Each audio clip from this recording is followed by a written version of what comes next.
Good morning. आज हम लोग फिर से संविधान पढ़ेंगे, कॉन्स्टिट्यूशन। इसमें हम लोग पहला चैप्टर पढ़ रहे थे, the union and it's territory. इसमें हम लोग 3 आर्टिकल कवर कर लिए थे, article 1, article 2 and article 3।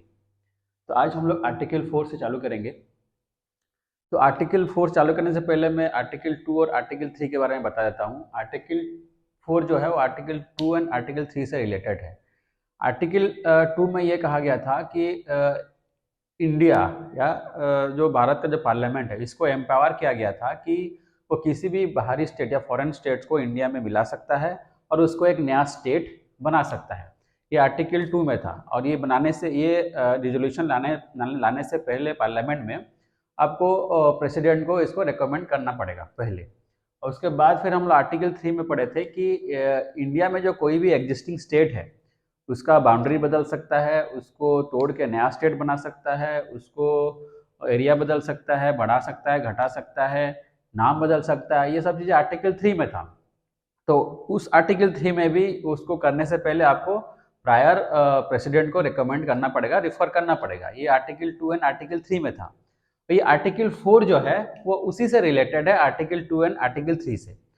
Article 4 में ये बोलता है the changes made under article 2 and 3 will be out of article 368। Article 368 जो है वो संविधान का अमेंडमेंट का आर्टिकल है। इसके तहत संविधान को अमेंडमेंट किया जाता है।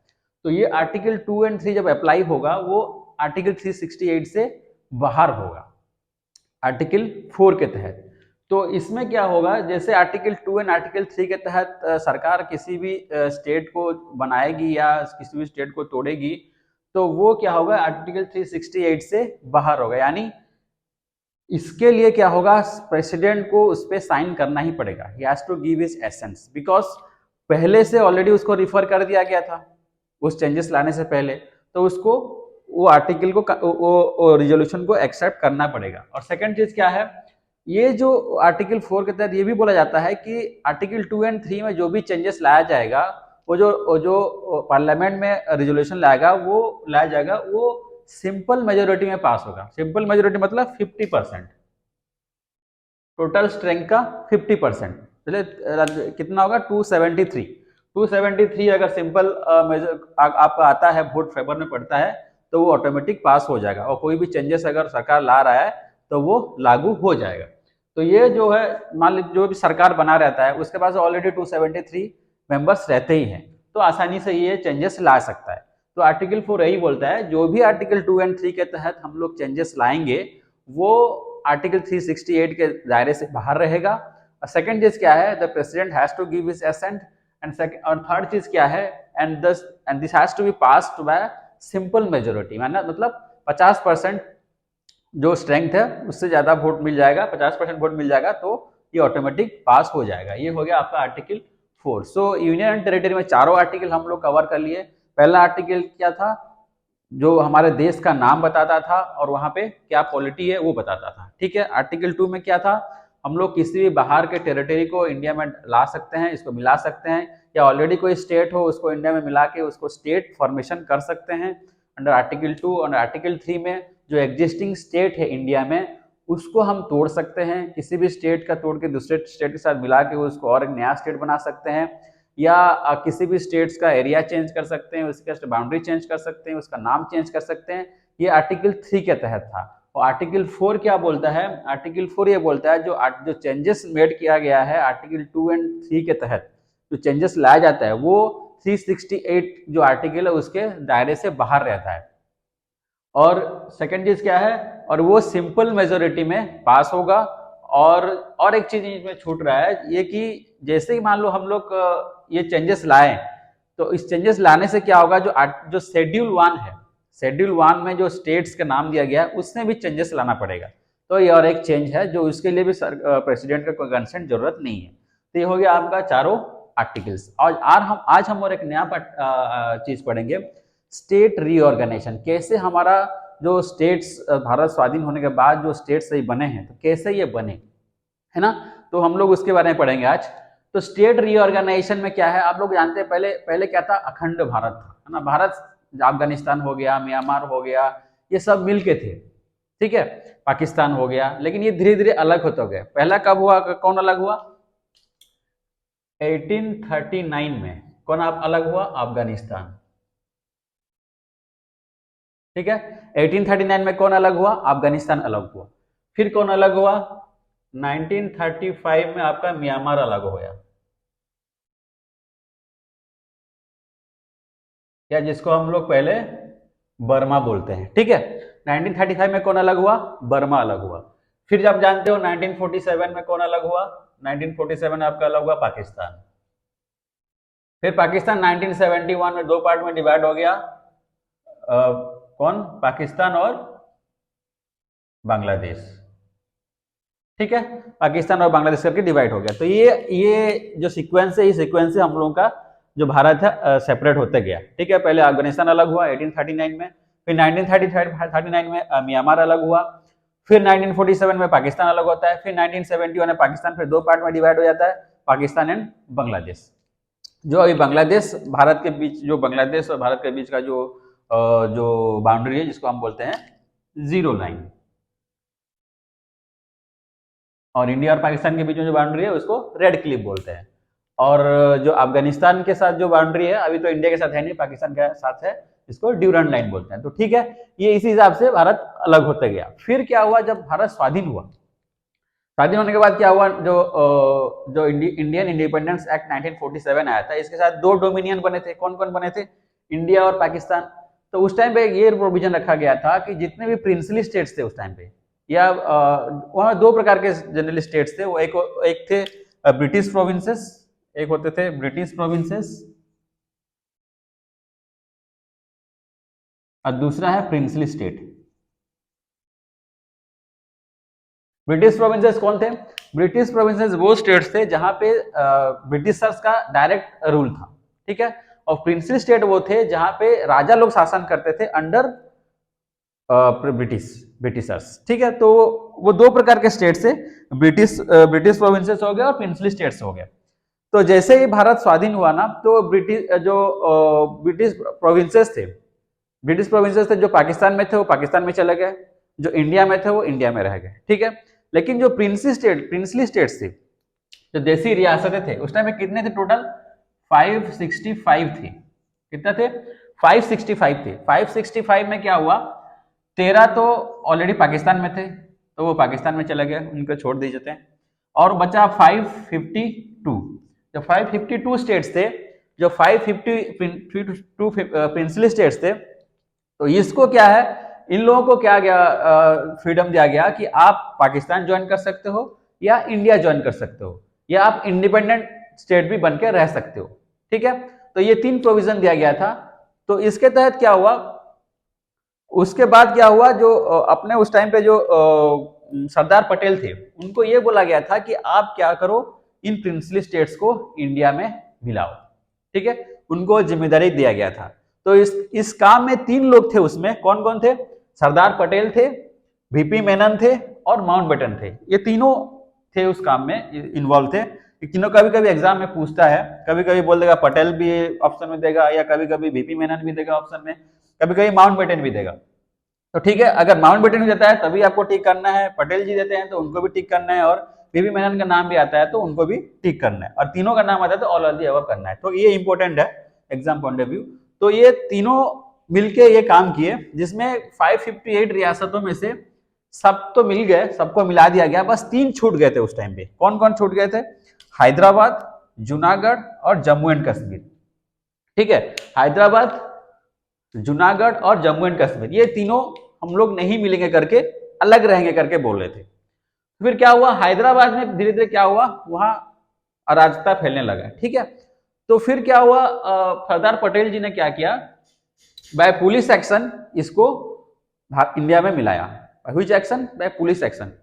ठीक है, तो वो एक ऑपरेशन था, इसका नाम था ऑपरेशन पोलो। ठीक है, ऑपरेशन पोलो के तहत भारत में इसको मिलाया गया। ठीक है, इसमें पुलिस एक्शन के द्वारा भारत में मिलाया गया। उस ऑपरेशन का नाम था ऑपरेशन पोलो। ठीक है, उसके बाद जूनागढ़ था, जूनागढ़ गुजरात से जुड़ा हुआ था, और ये लोग चाह रहे थे कि पाकिस्तान में जुड़े। ठीक है, ये लोग पाकिस्तान में जुड़ने की चाह रहे थे, लेकिन यहाँ पे एक रेफरेंडम कराया गया, एक वोटिंग कराया गया, जिसमें वहां के लोगों ने क्या किया, लोगों ने ये इच्छा जताई कि वो इंडिया के साथ रहना चाहते हैं। तो फिर जूनागढ़ को इंडिया में मिलाया गया।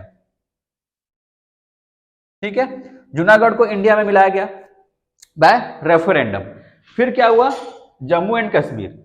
जम्मू एंड कश्मीर क्या हुआ था, जब भारत स्वाधीन हुआ था तो जम्मू कश्मीर क्या हुआ, एक अलग स्टेट रहने के लिए बोला कि मैं ना पाकिस्तान से मिलूंगा ना मैं इंडिया से मिलूंगा।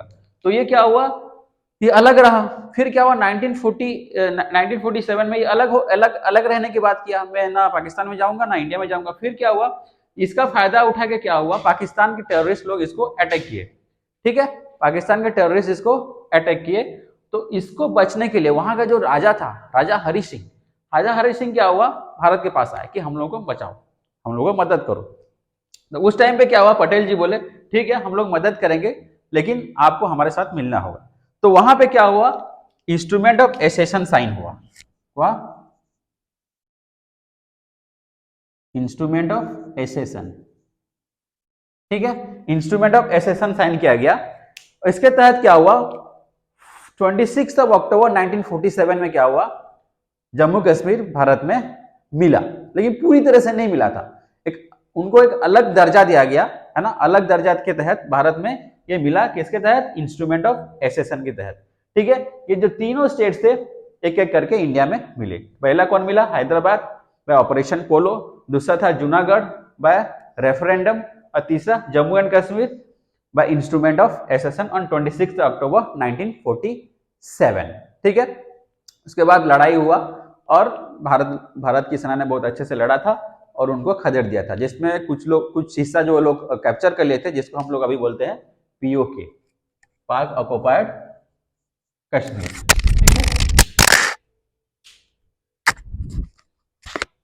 ठीक है, तो ये हो गया आपका, तीनों स्टेट मिल गए। फिर क्या हुआ, जब भारत का संविधान बना 1950 में, जब भारत का संविधान बना 1950 में, संविधान के बनने के बाद टाइम में क्या हुआ, सारे जो स्टेट्स थे इनको मिला के 4 प्रकार के स्टेट बनाए गए। कौन कौन सा, 4 टाइप ऑफ स्टेट बनाया गया, 4 कैटेगरी के स्टेट बनाया गया। क्या कौन सा, category A B C D, A B C D करके 4 कैटेगरी का स्टेट बनाया गया। ए कैटेगरी में जो स्टेट्स थे, कौन कौन से स्टेट्स थे, इसमें थे जो ब्रिटिश प्रोविंसेस थे वो लोग थे। बी कैटेगरी में प्रिंसली स्टेट्स रहे, और सी कैटेगरी में क्या थे, ब्रिटिश कमिश्नरीज को रखा गया, और डी में अंडमान निकोबार का रखा गया। टोटल ऐसे 4 कैटेगरी में आपको स्टेट्स को डिवाइड कर दिया गया। ठीक है, फिर क्या हुआ, कुछ एरिया में इंडिया के, कुछ एरिया में जैसे मेनली साउथ इंडिया में, भाषा के आधार पर ऑन लिंग्विस्टिक बेसिस स्टेट के डिमांड होने लगा, हम लोग का अलग स्टेट होने के लिए डिमांड करने लगे। तो सबसे ज्यादा साउथ इंडिया में डिमांड आया था। शुरू में तो सरकार ने इसको इग्नोर कर दिया, लेकिन क्या हुआ 1952 में, कब, 1952 में पट्टाभी श्रीरामुलु करके एक कांग्रेसी थे आंध्र प्रदेश से, तो उन्होंने क्या हुआ, एजिटेशन किया, क्या, भूख हड़ताल करने की वजह से क्या हुआ 1952 में, वो 56 दिन तक भूख हड़ताल किए। कितने दिन तक, 56 डेज तक। 56 डेज तक भूख हड़ताल करने के बाद क्या, उनका डेथ हो गया। डेथ होने की वजह से सरकार को बहुत ज्यादा प्रेशर आया और ज्यादा एजिटेशन होने लगा चारों तरफ। तो फिर भारत सरकार को फोर्सफुली एक भाषा के आधार पर पहला राज्य बनाया, कौन सा, आंध्र स्टेट। कौन सा, आंध्र स्टेट। ठीक है, आंध्र स्टेट बनाया, कब, 1 अक्टूबर 1953 में। तो 1 अक्टूबर 1953 में भाषा के आधार पर पहला राज्य कौन सा बना, आंध्र प्रदेश। ठीक है, जैसे आंध्र प्रदेश बना, आंध्र प्रदेश का उस टाइम पे कैपिटल कौन था, उसका कैपिटल था कर्नूल, कैपिटल कर्नूल था, और उसका हेडक्वार्टर था गुंटूर।